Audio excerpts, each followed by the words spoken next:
घर को एत दिन पर आसी पुणी आईष बार देखिकी जदि आईषटे न हम सी पुणी बड़ धरण हो कि सान धरण आईष तो खाइबार अच्छी। और देखिपे ये हूँ नई माछ जोटा कि सांगे सांगे धराई आसी मो पुओ आ बड़ देढ़शुर आ मो स्वामी जाइए नई की धरिया कि तो आम घरटा जगतसिंहपुर आ कौ नईटा से मुझे कहबी।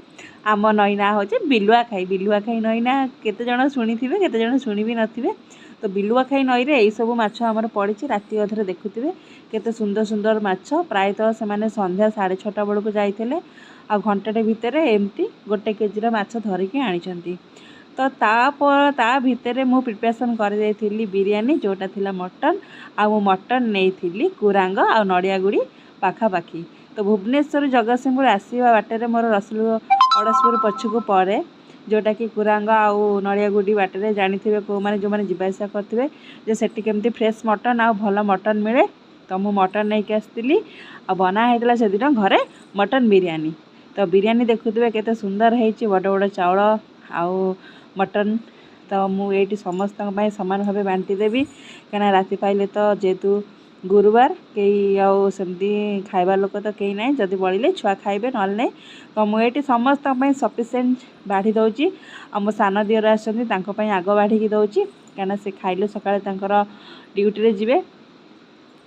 तो देखुवे केड़े सुंदर है बिरियानीटे। बिरियानी खाइबा को बहुत इच्छा थाए कि बाहर बिरियानी एत हाइजीनिक न थाए आउ एत टेस्ट भी न थाए।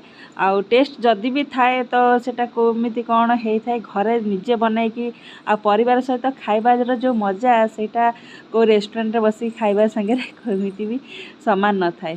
तो निज घरे आ छुआ पिला सांगे खाइबा जी खुशी मिले सेटा कोठी मिलेनी। तो ये देखिपे मटन किसी मसला मुझे रखीदी जोटा कि राइस रे गोले खाइबी।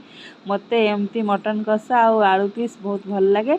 मु मटन ने आलू पकई कहीं मत आलू पड़े आलू बिरियानी सहित बहुत मस्त लगे। आउ देखिपे सासू माँ को मटन गंध हो सी गोटे कण तले पूरा मुँह माड़ी शोई सी उठुना। तो फाइनाली आमर ये मटन टी हो जाइए। तो एबे खाइबा पाली मोर मटन पूरा पूरी सीझी मु बिल्कुल भी प्रेसर देनी खाली प्रेसर जा कषी आ बिना सीटी यहाँ करी आउ मटन वाला मना करथिले कि आपण मटन रांधतु किंतु सीटी देबेनी। तो एमती मु कषिकी करी।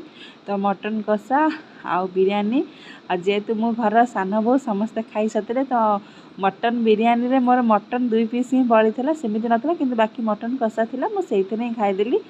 आउ देखिपे मटनटा पूरा सीझी जाइए आउ चुली देहरे